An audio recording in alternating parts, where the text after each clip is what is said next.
يا رب بالمصطفى بلغ قاصدنا واغفر لنا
Bismillahirrahmanirrahim. As-sani ayyakula Allahu Akbar wa la yadurru nahulu yasiri wasbin billahi ta'ala au sukutin billahi rabbil alamin wa salatu wassalamu ala rasulillah. As-sani rukun yang kedua di dalam sholat ayyatul sesungguhnya ia mengucapkan Allahu Akbar kalimat Allahu Akbar wala yadurru ta'amulu yasirin wasbin billahi dan tidak merusak makna adanya tambahan sedikit akan sifat Allah Ta'ala au sukutin ar-riyah. Artinya rukun sholat yang kedua yaitu mengucapkan kalimat takbir yang kalimatnya ada dua lafaz yaitu Allah dan Akbar. Maka di dalam memenuhi syarat di dalam mengucapkan takbir ketika di dalam sholat, yang pertama syaratnya itu bahwa orang yang mengucapkan takbir harus mendengar akan daripada hurufnya Allahu Akbar, berdebat kedengaran oleh dia sendiri. Ya, bagi orang yang sholat sendiri ataupun makmum. Kalau imam mungkin agak dijalankan. Nah, kalau makmum ya sebenarnya cukup daripada dia mendengar takbir apa yang diucapkan. Jangan sampai kita mengucapkan takbir kita sendiri tidak dengar, kecuali kalau memang ada suara yang mengganggu, seperti kita di sholat, suara di luar ada mesin, ada pabrik misalnya itu, kita udah mengucapkan tapi kayak berat, itu uzur namanya. Tapi kalau dalam keadaan normal, ya seperti ini, maka harus didengar oleh kita yang mengucapkan kalimat takbir. Itu syarat pertama. Yang kedua bahwa mengucapkan kalimat takbir ini dalam keadaan berdiri. Kalau di dalam sholat fardu, berbeda kalau sholat sunnah. Kalau sholat sunnah maka meskipun dia mampu berdiri, boleh duduk, sholatnya duduk boleh. Kalau sholat sunnah maka takbir ini juga diperbolehkan. Tapi kalau sholat fardu, selama dia mampu berdiri, maka wajib berdiri, kecuali kalau dia tidak mampu. Takbir begitu juga. Kalau dia mampu berdiri, maka mengucapkannya harus dalam keadaan berdiri, kecuali kalau dia tidak mampu berdiri. Itu syarat yang kedua.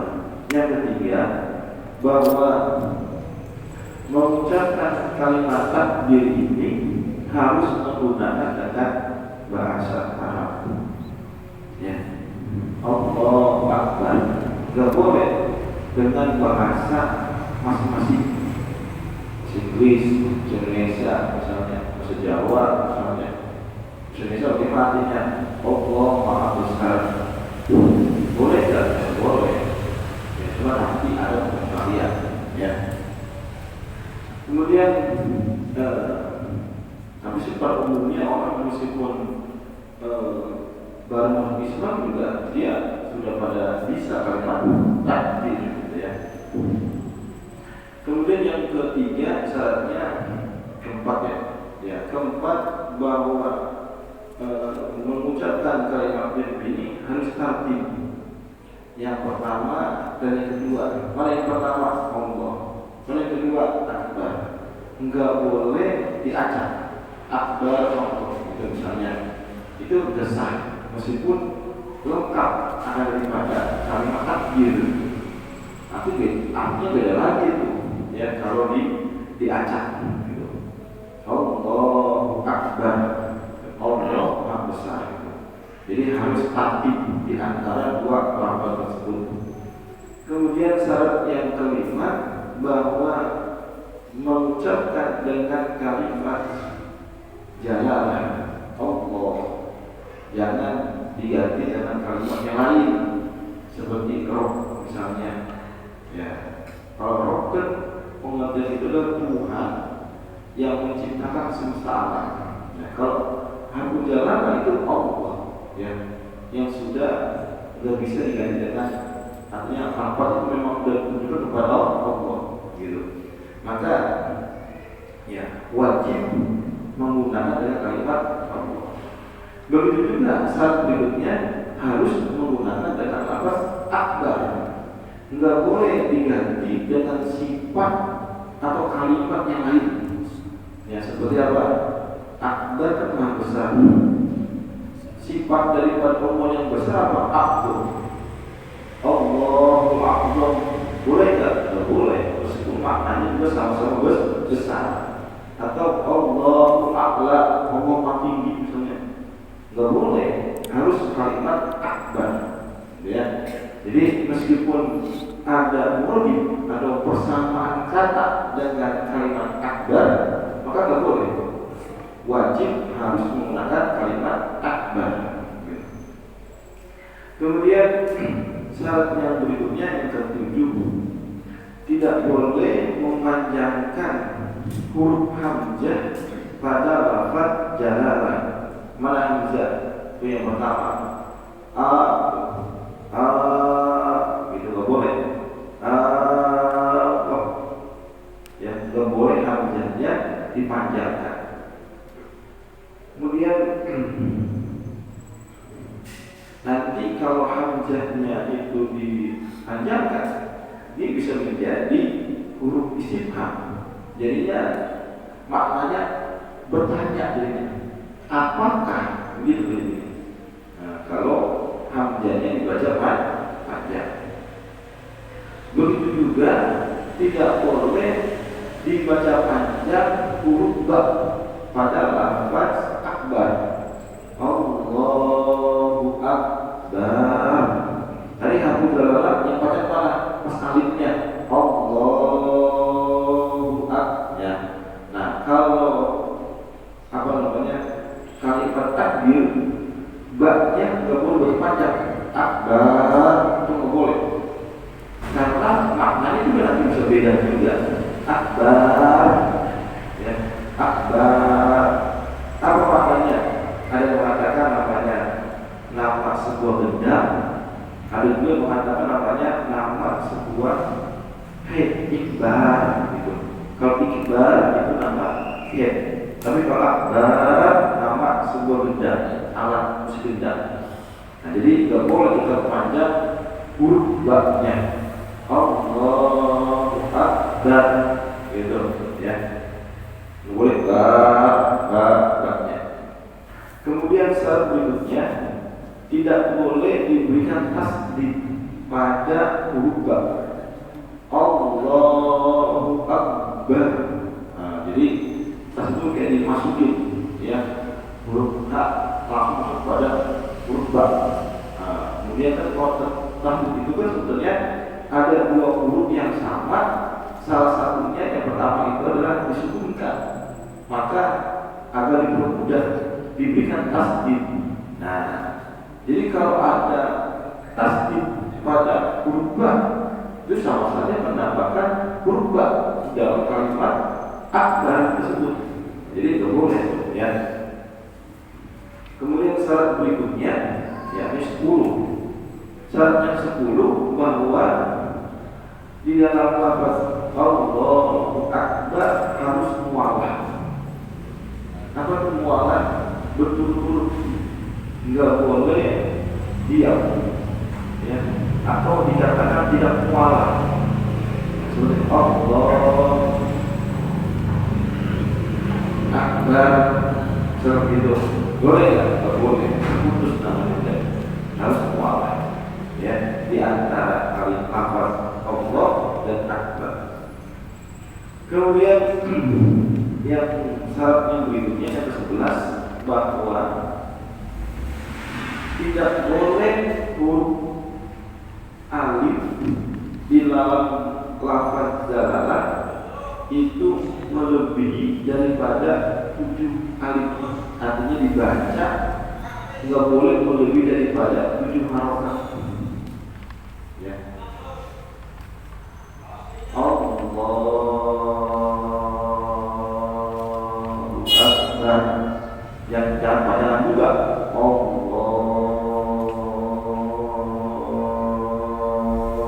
Ini untuk berapa tuh? 10 lebih. Nah, boleh nggak? Nggak boleh, ya. Cuman ada ulama mengatakan kalau 7 memang sepakat, nggak boleh lebih daripada 7 harokat. Ada juga mengatakan asalkan tidak boleh melebihi daripada 14 harokat, gitu. Jadi kalau masih ada kurang daripada 14 harokat masih diperbolehkan. Ya, ketika kita membaca alif di dalam lafaz jalalah itu dipanjangkan, tidak kurang daripada 14 harokat. Nah, gitu. Cuma yang utama 7. Karena kita kan ketika takbir, apalagi berbarengan dengan niat, itu kan kadang ada was-was, ya, makanya ada panjang. Makanya ulama ada yang mengatakan boleh, ya, kalau nyebatnya jangan sampai lebih daripada 14 harokat, gitu.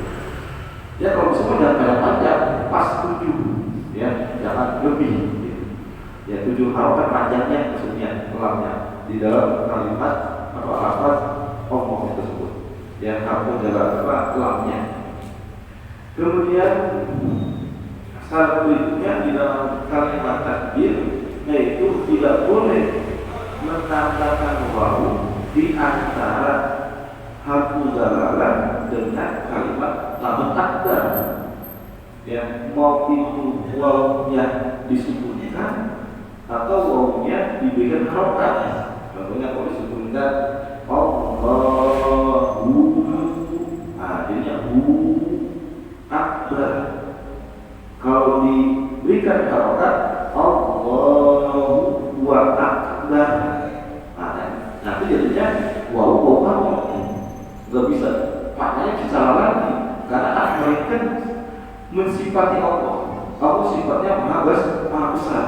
Kalau ada wawunya Allahu akbar dan maha besar, itu artinya, ya, makanya tidak boleh ditambahin huruf wawu yang berharokat atau disebutkan. Kemudian tidak boleh menambahi wawu sebelum kalimat harfu jalalah. Wallah, nah ini bisa wawu istisna atau wawu qasam jadinya. Wallahi akbar atau wallahu akbar. Nah, tidak boleh, ya, harus bebas daripada huruf, ya. Kemudian syarat berikutnya bahwa harus menjaga akan daripada semua huruf di dalam kalimat takbir. Ya. Tidak boleh satu pun diganti dengan kalimat huruf yang lain. Ya. Ya, seperti kita mengganti kaf dengan kop misalnya, Allahu Akbar. Nah, jadi kop jadinya Akbar. Nah, boleh tak? Boleh. Tapi maknanya juga akan berbeda lagi. Gitu. Jadi harus benar-benar murni, ya, atau nggak boleh ganti dengan huruf yang lain. Kemudian syarat berikutnya bahwa mengucapkan kalimat takbir harus masuk waktu terlebih dahulu. Seperti tadi ini sholat isya. Kita mau sholat isya maka harus masuk waktu, meskipun ini sebentar lagi mau masuk waktu isya. Nah, kita takbirnya sebelum, meskipun kita sholatnya pasti masuk sholat isya, pasti masuk waktu isya. Karena takbirnya belum masuk, maka biasa daripada membaca takbir. Kan takbirnya masuk membuka akan daripada pekerjaan sholat, ya. Jadi harus masuk, ya. Dari awal, dari Allah sampai bar itu sudah masuk, ya. Kemudian syarat berikutnya di dalam takbir ini harus berbarengan dengan niat. Nah, ini niat. Jadi kapan niat? Dia berbarengan dengan takbir. Kapan dimulainya? Ketika mengucapkan kalimat Allah, udah boleh usolli. Ya. Kapan selesainya? Ketika udah boleh niat. Ya, nggak boleh sebelum kalimat takbir atau sesudah kalimat takbir. Gitu. Jadi harus benar-benar berbarengan. Itu baru sah akan daripada takbiratul ihramnya. Kemudian syarat berikutnya tidak boleh seorang makmum, ya, mendahului akan daripada takbirnya seorang imam. Ya, jadi tidak boleh. Makmum harus nungguin imam selesai akan daripada takbir. Allahu Akbar, baru makmum Allah. Jangan imam baru Allah, mau Allah, nggak sampai makmum akan daripada takbirnya. Ya, kecuali ada satu gambaran makmum sah mendahului takbirnya imam, yaitu ketika imam takbir, ya, Allahu Akbar, maka makmum ternyata imam sudah takbir. Kemudian makmum takbir Allahu Akbar. Ternyata imam di dalam takbirnya ada keraguan dia. Tadi udah niat belum ya? Nah, kalau keraguan kemudian kelamaan daripada keyakinan udah niat atau belum berbarengan, maka besar daripada takbirnya. Maka imam membatalkan sholatnya dengan cara takbir kedua dibatalin, takbirnya ketiga masuk lagi, begitu. Kalau nggak mau 3 kali takbir, berarti apa? Menggerakkan seperti orang yang membatalkan sholat. Misalnya di bulan, udah kita sholat aja, batal jadinya itu. Nah, maka takbir itu 2 kali. Tapi kalau kita nggak mau menoleh kiblat, jadi tidak membatalkan sholat, maka itu takbirnya 3 kali. Yang pertama Allahu Akbar, ragu-ragu untuk membatalkan bagaimana? Takbir lagi kedua Allahu Akbar. Nah, itu takbir kedua membatalkan, takbir ketiga masuk, mulai lagi di dalam sholat Allahu Akbar. Nah, makmum udah terlanjur takbir duluan, ya, imam, tapi karena dia ragu-ragu di dalam takbirnya dibatalin. Itu kan seperti apa? Akhirnya itu seperti makmum mendahului takbirnya imam jadinya, ya kan? Maka kalau dalam gambar seperti itu diperbolehkan. Nah, selain daripada itu nggak boleh. Ya, selain daripada itu nggak boleh. Kita tahu nih imam bertakbir, Allahu Akbar, berjamaah. Berbeda kalau dia niatnya sholat sendiri, itu mah nggak ada hubungan dengan imam jadinya. Nah gitu ya. Jadi cuma satu doa tuh gambaran akan daripada makmum boleh mendahului takbirnya yang imam. Itu juga sebenarnya awalnya makmum dia nungguin imam dulu, ya cuma saja imam ada keraguan, nah maka dia membatalkan daripada takbir yang pertama, diulang dengan takbir kedua, dibalas lagi dengan takbir yang ketiga, gitu. Itu ya di dalam salat takbir. Kemudian salat berikutnya bahwa ketika mengucapkan kalimat takbir ini wajib harus menghadap kiblat. Ya, tidak boleh kita tidak menghadap kiblat, maupun itu sholat safar juga. Kalau kita mampu menghadap kiblat harus menghadap kiblat. Kecuali kita tak mampu dan mobil belok sini, ya boleh saja itu mah. Ya, atau dalam keadaan silatul khauf itu juga diawali dengan menghadap kiblat. Yakin kiblat Allah, ya, tidak ada keraguan. Dan yang penting sesuai dengan keyakinan kita. Gitu. Kalau seandainya kita sholat tidak ada arah petunjuk mana kiblat, kalau di hotel ada di atas kiblat, gitu. Nah kalau tempat lain ada petunjuk masjid apalagi, ya. Maka aduh mana kiblat ini ya?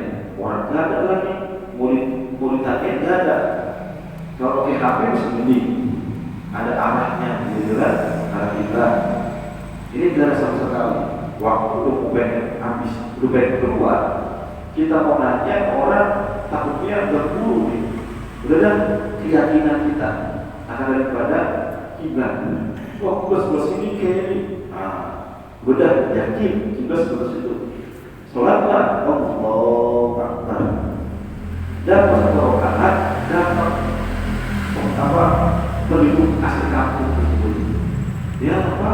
Kiblatnya sebelah sono, maka boleh berbalik arah tanpa membatalkan sholatnya, ya, tanpa membatalkan sholat, dilanjutin sholatnya, ya, nggak usah dibatalin lagi, iya tinggal balik aja udah, ya, itu bagaimana tadi takbirnya, kan teman kita dikatakan sah, karena tadi dia meyakini kiblat arah sana.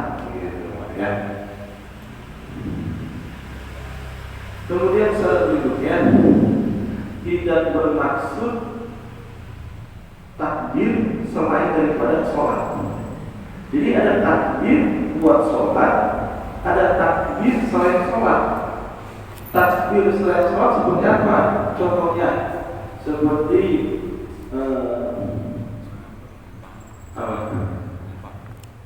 terjempat misalnya, ya, atau kita ada tujuan untuk memberitahu orang misalnya, itu artinya mau bertabrak atau mau jatuh sumur misalnya, kita dengan cara Allahu Akbar, gitu ya, atau dari itu berjumpa kaget. Tadi takbirnya itu bukan tujuan untuk sholat, tetapi selain sholat maka tidak sah, ya, meskipun kalimat sama, gitu. Jadi tidak boleh tuh takbirnya diperuntukkan bukan selain sholat, harus tujuannya untuk sholat, gitu ya. Kemudian yang terakhir di dalam kalimat akbar, ya, maka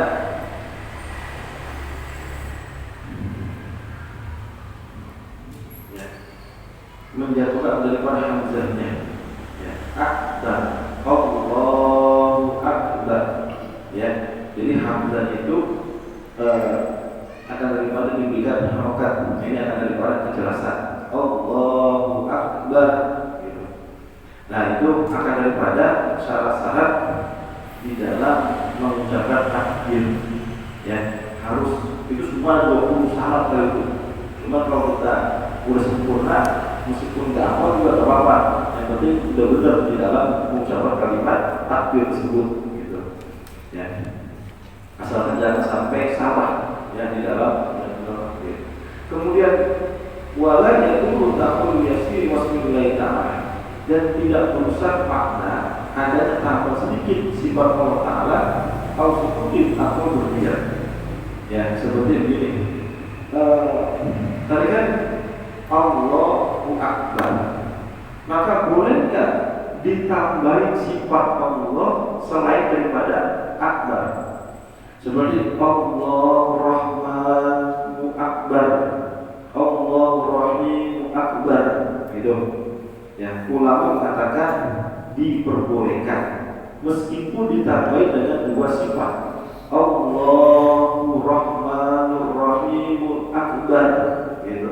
Jadi ada dua sifat tuh di sela-sela kalimat Allah dan Akbar, gitu ya. Ya, cuma kita kalau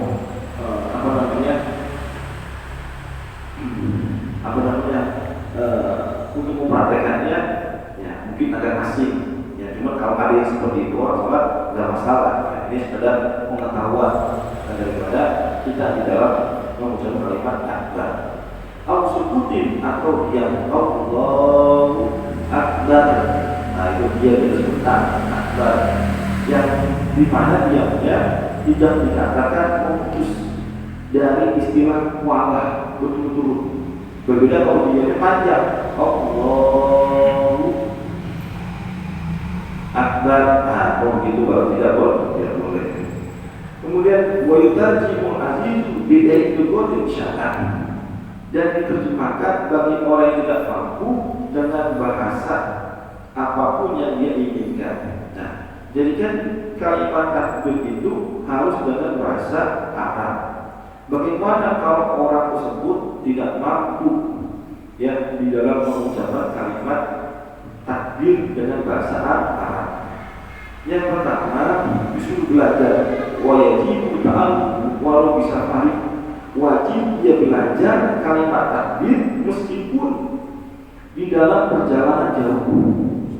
Ya, kemana nih? Orang Islam di sini misalnya, di sini gak ada yang bisa hanya takbir. Kemudian waktu masih panjang, udah deh ke Batam dulu misalnya, atau ke Bandung dulu, ngapain? Buat belajar kalimat takbir. Maka wajib dia belajar di situ. Ya, jangan sampai dibilang nggak bisa, kemudian udah bisa pakai bahasa saya sendiri, boleh nggak? Nggak boleh. Jadi ada pertama dia wajib belajar, meskipun akan daripada perjalanan panjang, ya. Kemudian yang kedua sudah mau keluar waktu sholat, ya. Wajib sholat dan dita'alumi, dan menunda akan sholat untuk belajar. Artinya, jadi dia seharusnya sholat tepat waktu, jangan dia belajar kalimat takbir, itu sholatnya di akhir waktu. Yang penting belum keluar waktunya, ya gitu. Kemudian di dalam belajar ini yang penting dia belum keluar, gitu ya. Berbeda kalau dia mau sholat nggak bisa belajar, kalau seandainya belajar ini udah mau habis waktunya, seperti ini maghrib, dia baru masuk Islam, kemudian sholat, tapi nggak bisa takbir, kan sudah belajar, ya. Kemudian ketika dia mau belajar, ini sekitar 1 menit lagi, ya, sekiranya dia bertakbir gak cukup, ya, maka diperbolehkan menggunakan dengan bahasa yang dia inginkan. Apa arti daripada Allah Akbar? Allah Maha Besar. Bahasa Padangnya apa? Allah nak dadap, gitu ya.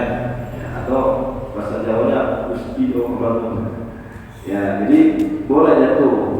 Tapi tadi itu syaratnya belajar dulu dan juga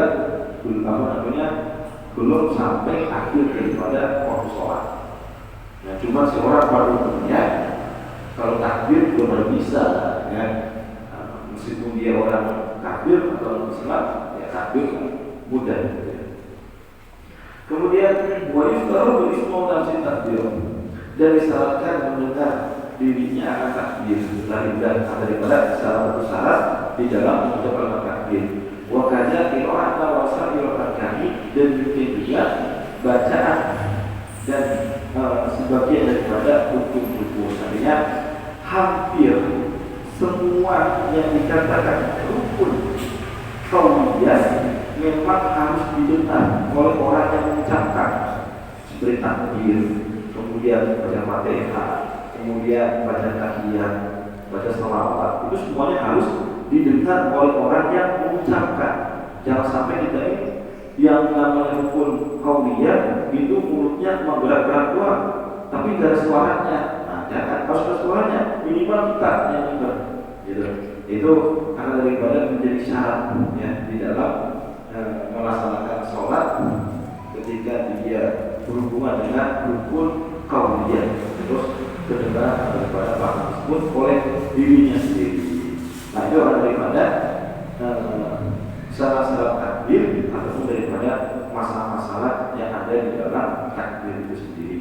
Ya, memang kita ini di dalam takbir itu ulama mengatakan wajib istighfar.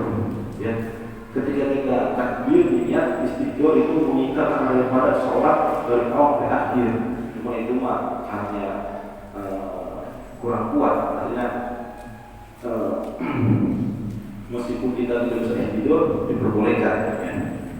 Wallahu a'lam bishawab.